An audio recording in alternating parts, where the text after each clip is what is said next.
Vós, pais, não irriteis a vossos filhos, para que não percam o ânimo. Na verdade, a palavra grega aqui não é pais, mas é a palavra masculina para pais. Vós, pais, homens. Interessante, não é? Paters. É uma direção direta aos homens, aos pais no grego. A exortação é particularmente dirigida aos homens, aos pais. Vós, homens, pais.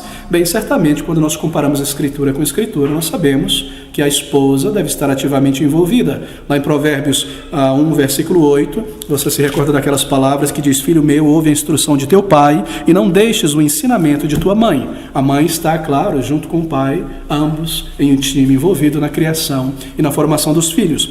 E, de fato, a maioria das vezes, é a mãe quem participa de uma maneira mais ativa e presencial na vida e na criação dos filhos. Ela está mais tempo com a criança desde o nascimento.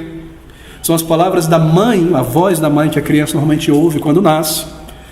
A mãe está ali quando a criança acorda, vai para a escola, vai para casa, brinca, se machuca, chora, ri, vai para a cama, acorda. Normalmente a mãe, a face, a voz, o cheiro da mãe está mais presente, não é? Quando ela precisa de instrução, repressão, disciplina, a mãe tem mais oportunidades, muitas vezes, do que o pai, de influenciar os filhos que qualquer outra pessoa. Por isso, obviamente, ela não pode estar fora da criação dos filhos. Mas por que essa palavra de Paulo é dirigida primariamente aos homens, aos pais? Não é interessante? Eu creio que uma razão possível, uma explicação possível, é porque Paulo sabia, e nós sabemos, que na maioria das vezes, nessa questão da criação dos filhos, o homem, o pai, tende a ser mais negligente em sua responsabilidade. Por isso, talvez, Paulo se dirige primariamente ou inicialmente aos homens, aos pais. O pai deixa para a mãe, às vezes, realizar a tarefa que ele deve realizar e não se envolve. Alguns maridos, e é chocante ver isso no Brasil, como é grande o número, parecem imaginar que a sua única função no lar é trazer o salário, o pagamento e tudo mais é deixado para casa. Parece que quando eles estão sentados no sofá ali ao final de um dia de trabalho, a esposa pede gentilmente por algum auxílio com as crianças, vê um pensamento na mente: eu já trago o salário para casa, ainda tenho que fazer isso aqui, porque ela não abre a lata que eu comprei e faz a comida.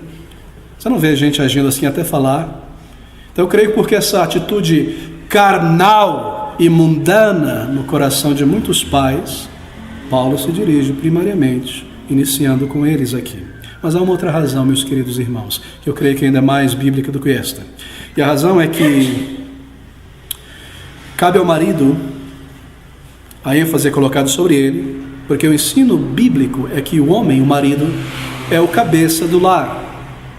E diante de Deus, ele deverá prestar contas sobre a maneira como o seu lar foi estruturado, organizado e conduzido em relação à palavra e os parâmetros de Deus. Deus deu ao homem essa função. Quando Paulo fala aos maridos, ele está falando às mães, obviamente, ele se dirige aos pais, porque os pais são responsáveis por aquilo que a mãe faz com os filhos, e ao se dirigir ao pai, ele se dirige àquele a quem Deus investiu de autoridade para a disciplina. O pai é aquele que, em última instância, deve prestar contas a Deus sobre o resultado do lar. Onde é que esse lar vai parar? Claro que a mãe irá prestar contas, saiba disso. Mas eu creio que essa é a razão principal porque ele diz: vós, paters, homens, pais. Ele começa por aqui. Assim, ambos, pai e mãe, são responsáveis diante de Deus para a disciplina.